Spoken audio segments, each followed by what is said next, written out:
আসসালামু আলাইকুম প্রিয় বন্ধুরা, আশা করি আপনারা সবাই ভালো আছেন, সুস্থ আছেন। আজকে আমি আপনাদের সাথে খুব সুন্দর একটা দৃশ্য শেয়ার করতে যাচ্ছি।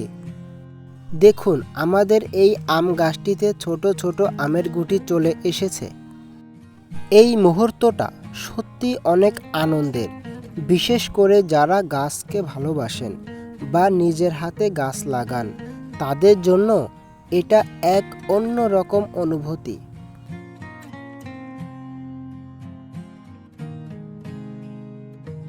কিছুদিন আগেও এই গাছে ছিল ছোট ছোট ফুল, আর এখন সেই ফুলগুলো ধীরে ধীরে রূপ নিচ্ছে ছোট আমের গুটিতে। আল্লাহর কি অপূর্ব সৃষ্টি! একটা ছোট্ট ফুল থেকে ধীরে ধীরে বড় হয়ে সুস্বাদু ফল হয়ে ওঠে।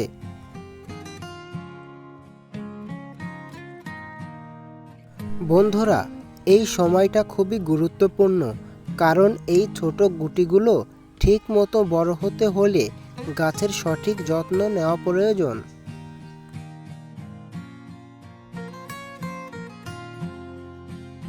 প্রথমত, গাছের নিয়মিত পানি দিতে হবে, তবে অতিরিক্ত পানি নয়, পরিমাণ মতো। দ্বিতীয়ত, পোকামাকড় থেকে গাছকে রক্ষা করতে হবে। অনেক সময় ছোট গুটিগুলো পোকা ধরে নষ্ট হয়ে যায়। তৃতীয়ত, প্রয়োজন হলে হালকা জৈব সার ব্যবহার করা যেতে পারে, যাতে গাছ ভালোভাবে বেড়ে ওঠে। আপনারা অনেকেই দেখবেন এই ছোট ছোট আমের গুটি অনেক সময় ঝরে পড়ে। এতে ভয় পাওয়ার কিছু নেই, এটা প্রকৃতির একটি স্বাভাবিক প্রতিক্রিয়া। গাছ নিজের শক্তি অনুযায়ী কিছু গুটি ধরে রাখতে পারে, আর কিছু ঝরে যায়। তবে যদি খুব বেশি ঝরে পড়ে, তাহলে বুঝতে হবে গাছের একটু বেশি যত্ন দরকার।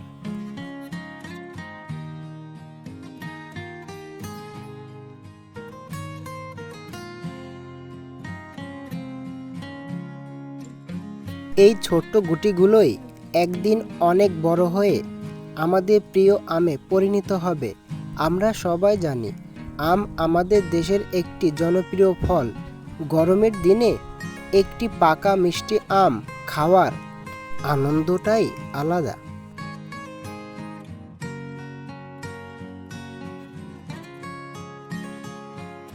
বন্ধুরা, গাছ আমাদের শুধু ফলই দেয় না, আমাদের পরিবেশকে সুন্দর রাখে, শুদ্ধ বাতাস দেয়, আর মনকেও শান্ত রাখে। তাই আমাদের উচিত বেশি বেশি গাছ লাগানো এবং গাছের যত্ন নেওয়া।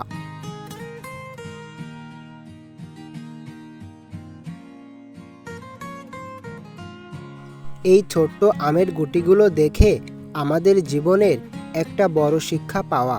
ধৈর্য ধরতে হয়, যত্ন নিতে হয়, আর সময়ও দিতে হয়। তাহলেই ছোট্ট একটি শুরু একদিন বড় সাফল্যে পরিণত হয়। আমাদের যদি বাড়িতে আম গাছ থাকে, তাহলে এখন থেকেই একটু যত্ন নিন। ইনশাআল্লাহ কিছুদিন পর আপনার গাছেও ঝুলবে অনেক সুন্দর মিষ্টি আম।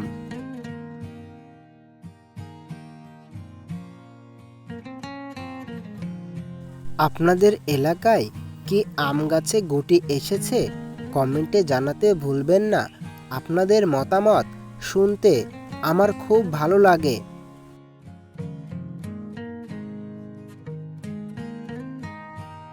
ভিডিওটি যদি ভালো লাগে তাহলে অবশ্যই লাইক দিন, বন্ধুদের সাথে শেয়ার করুন এবং আমাদের চ্যানেলটি সাবস্ক্রাইব করে আমাদের পাশেই থাকুন। বেল আইকনটি অন করে দিন, যাতে নতুন নতুন ভিডিও আপলোড হলেই আপনারা সবার আগেই দেখতে পারেন। সবাই ভালো থাকবেন, সুস্থ থাকবেন। আল্লাহ হাফেজ।